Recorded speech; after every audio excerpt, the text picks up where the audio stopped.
ପାଠ ପଢ଼ିବି କାଳିଆ ଘୋଡ଼ାରେ ଚଢ଼ିବି ମଧୁବାବୁ ସାଙ୍ଗେ ଲଢ଼ିବି। ଏହି ଉକ୍ତିଟି ଆପଣମାନେ ଶୁଣିଥିବେ। ଆଜି ମୁଁ ଭାରି ଖୁସି ଅଛି, ମୁଁ ମଧୁବାବୁ ଯିଏକି ଉତ୍କଳ ଗୌରବ ଉପାଧି ପାଇଥିଲେ ସେହି ମହାପୁରୁଷଙ୍କ ଜନ୍ମସ୍ଥଳୀରେ ଆଜି ମୁଁ ପାଦ ଥାପୁଛି।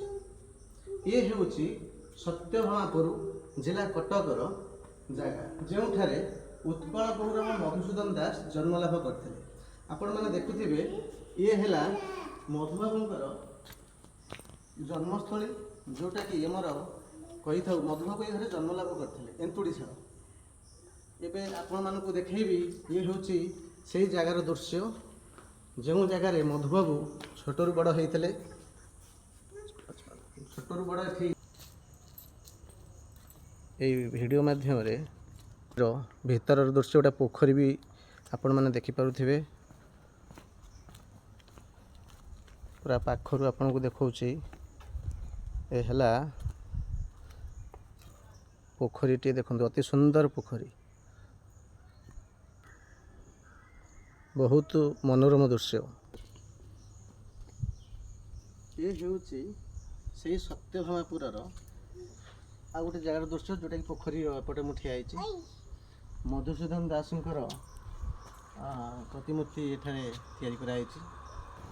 ଉତ୍କଳର କୁଳବୃଦ୍ଧ ବୋଲି କୁହାଯାଏ ଉତ୍କଳ ଗୌରବ ମଧୁସୂଦନ ଦାସଙ୍କୁ।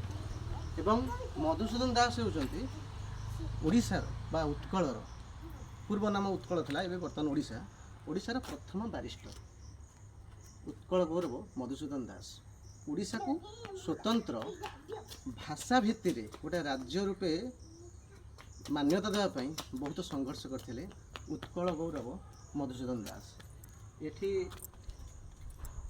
ମଧୁସୂଦନ ଦାସଙ୍କର ପିତାଙ୍କ ନାମ ଲେଖା ହେଇଛି ଚୌଧୁରୀ ରଘୁନାଥ ଦାସ, ମାତାଙ୍କ ନାମ ପାର୍ବତୀ ଦେଇ। ଆବିର୍ଭାବ 28/4/1848 ଶୁକ୍ରବାର, ସତ୍ୟଭାମାପୁର, କଟକ। ତିରୋଧାନ 4/2/1934 ରବିବାର। ଏଠି ଲେଖା ହେଇଛି, ଦେଖିପାରୁଥିବେ, ଜାତି ଇତିହାସ ଜାତିର ନିର୍ଝର, ତହୁଁ ବହେ ସଦା ଜାତି ପ୍ରାଣ ଧାର, ସେ ଧାରରୁ ନୀର ପିଉଛି ଯେ ନର, ନିଶ୍ଚୟ ହେବ ସେ ଜାତି କର୍ମବୀର। ଜାତି ଇତିହାସ। ଉଠରେ ଉଠରେ ଉତ୍କଳ ସନ୍ତାନ, ଉଠିବୁ ତୁ କେତେ ଦିନ, ପୂର୍ବ ଗୌରବ ପୂର୍ବ ସାହସ, ପଡ଼ିବ କି କେବେ ମନେ।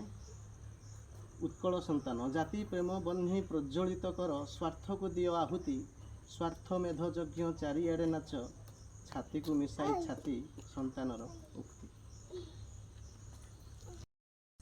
ମଧୁସୂଦନ ସାଂସ୍କୃତିକ ପରିଷଦ, ସତ୍ୟଭାମାପୁର, କଟକ।